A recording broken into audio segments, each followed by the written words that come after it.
This church had 19 adults in it when I first came to Casper, and it's just been marvelous to watch how God has grown this fellowship, and it's been exciting, and it is a lot because of small group ministry.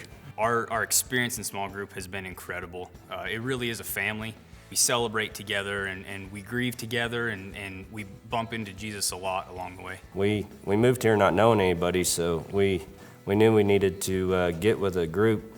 Yeah, it's been a great experience moving to Casper. Like, we didn't have any family here, nothing, so being part of community was really important to us. COVID, man, that season has been difficult for our group because, I mean, let's just face it, there's no substitute for a hug, a handshake, or a fist bump. We're millennials, so we do technology, so we made that work for us. As you can tell, Zoom meetings were a bit chaotic, but we just worked through it. We did Zoom, and then I did weekly messaging.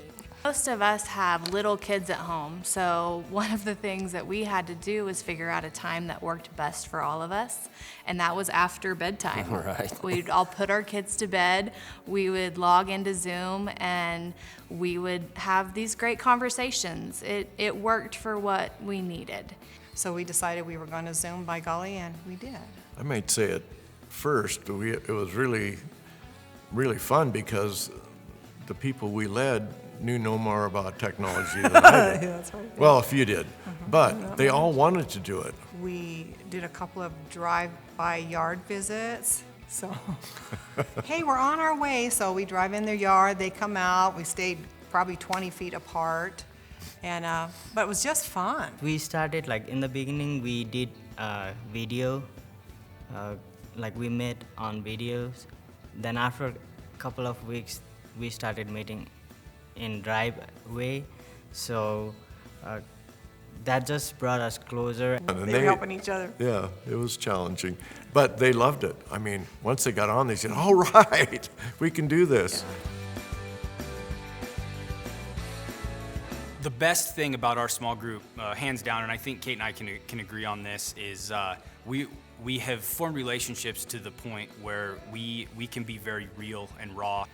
And over time, my groups have really been my family. They have been there, and I've been through some tough stuff. After a while, you become, it's like your family. It's your extended family. You tell your community group, they probably know more about you than your family, and they still love you. It was a big deal with not knowing anybody in town. We really got to meet a lot of people. She tore her ACL, and during that time, it was hard to wrangle kids, work, and everything, and she's laid up. And so our community group brought a bunch of meals to us. I mean, every night we had somebody delivering a meal to us, and we do that for them also. And we all just kind of took responsibility and became a family. That was what we needed. And Marilyn and I have been doing this community group probably 20 years. There's some of those people probably been with us for 20 years. So that means that we have gone through some really difficult things. Death of spouses. At least 3 or 4 of our group had lost a spouse, and of course I had too.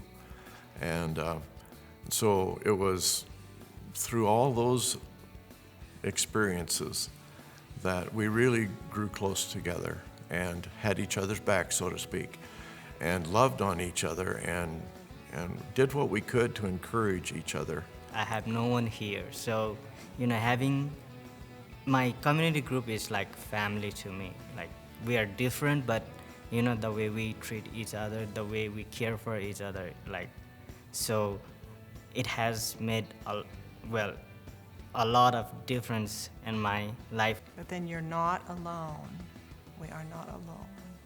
I love, one of my favorite verses is Colossians 2:5, and in the Amplified it talks about standing shoulder, like I'm delighted at the sight of you standing shoulder to shoulder. Well, we need that. We need shoulder to shoulder.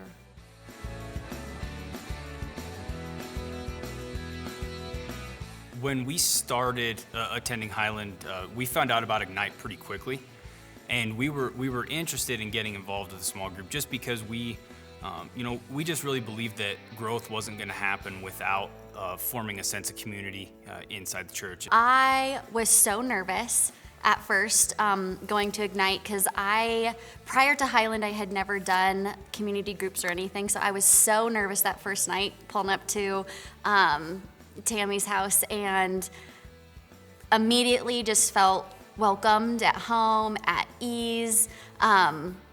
We went a couple times and got plugged in, and then it was just easy from there on out. We went to Ignite, and once we went to Ignite, we actually met a lot of people and ended up putting a community group together with about 6 other couples. We got to just spend time with other people, get to know them, their names, where they're from. A lot of people that have moved here just like we did and are just wanting to get connected to community. We are better parents together than we are by ourselves. I'm a better father with these other guys to lean on than I could be by myself. We are better together when we can share our burdens, when we can share our joy, when we can share our pain, but truly when we can share our love for the Lord, for God. I believe that we are better together because that's what God intended for us. He created a family, and we are part of that family. We're better together because that's the way God made us. One man can do a job, but 2 men can do it better. 2 men and a lady can do it way better. We are better together. And Always ice cream. better together with cake. And ice cream. And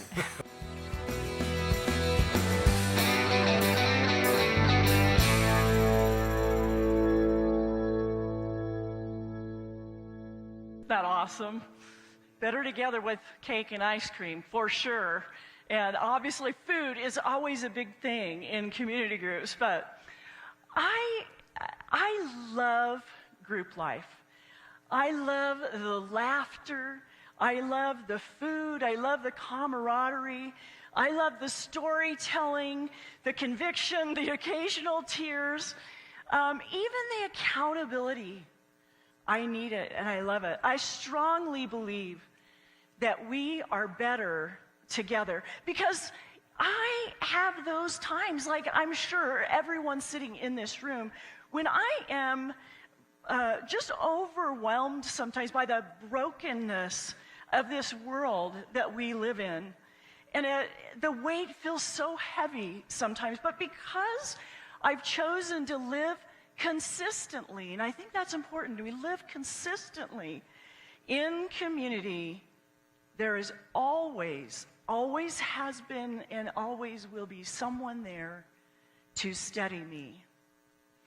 I believe that we're better together because, like you, I am tempted, there are days I'm tempted to chuck all of it to the wind, and yet a group of people come around me and gently remind me of the goodness of God. I believe that we're better together because when I'm sad or depressed and I can't find the humor anymore, there is another who will start the laughter. And we are all about laughter and joy. I believe that we are better together because when I'm drowning in questions and the what-ifs of life and floundering for answers, there are others who speak wisdom to me.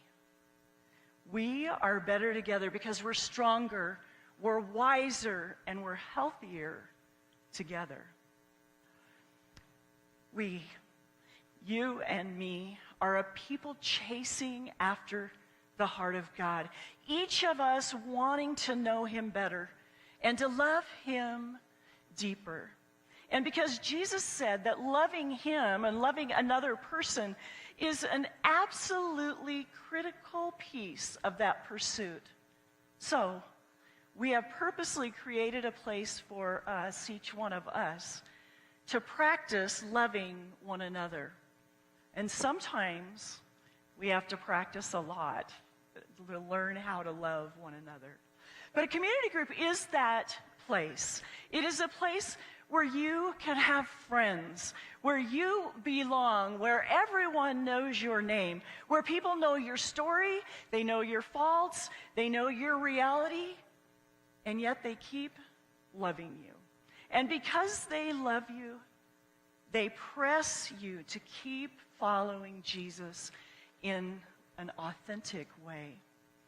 I can tell you, I have a couple groups, and in both of my groups that I'm a participant, I lead them, but everybody is participating, is that we don't seek easy, typical, standard religious answers to questions of faith, but we keep asking the tough questions, and this is the very best part. And this has become a true freedom for me, is that we give each other space to wonder, to be unsure, and to push against the status quo, just what everybody has always said to us about Christianity. We're pushing against that. Community groups are a place to belong, but they are also a place for you to become more like Jesus. This walk with Jesus is filled with unexpected twists and turns, for sure. And I'm so thankful that I don't have to do that alone. You know, this past spring, we got a taste of what it might be like to live without other Christ followers. COVID shackled our lives, tried to separate us, and attempted to defeat us with whispers of fear. For lots of us, and I had these moments myself, I was lonely and discouraged. And then, as if that wasn't enough to be going through this time, we watched in full color George Floyd die while he is pinned down by a man of authority who appeared to be completely devoid of any emotion about this man's life.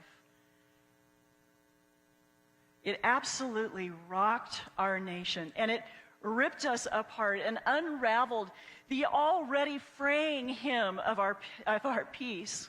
Sorrow, angst, hopelessness, even a little anger and frustration seemed to simmer at a low temp, didn't it? And I had questions. I had lots of questions, besides the obvious questions about racism and the deep-seated hatred in some men's heart. You know what I really wondered as I watched that video? I wondered, where were the other officers? Now listen, I saw them coming in and out of the picture. I watched the whole thing. I felt like I needed to, so that I could have some empathy. But what I really was wondering were, where were his friends? Where was his community? Where was his tribe, his accountability? Why didn't anyone just stop him, especially those who had authority with him? He needed men of integrity, men of courage, men of strength to speak truth in that moment. And if he didn't listen, to drag him away from what was happening. Arrogant unaccountability is the playground of evil. And the silence of good men and women is like a megaphone blasting permission to act ungodly. We need each other to help us be the people God designed us to be. We are better together. Do you know what else I need, along with the gracious presence of Jesus, especially after witnessing the video? I needed my community. I really needed my peeps. When life is hard, when we are bombarded with bad news and the whole world has seemed to be is tilting out of in chaos, we need our other Christ followers.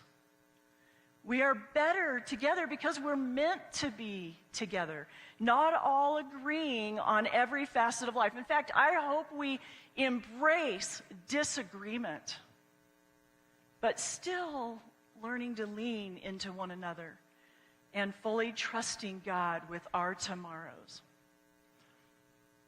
we really have no idea, do we, what tomorrow is going to look like. Another worldwide crisis, another chapter of social unrest. Will something happen to you, a family member? We have no idea. We do know that political craziness is about to heat up, don't we? But what is next? Who knows? Who really knows? But honestly, I'm not afraid. Because I don't walk alone. Jesus is with me in spirit. He speaks to me, he convicts me, he moves me, he changes me. And my community group is here physically. They walk with me, they inspire me, they love me, they push me to be the very best version of who I'm supposed to be. I believe that we're better together. Together, we can get through whatever the future brings. I encourage you, join us this year in community if you've never done it. It's awesome. Change your life. We are better together.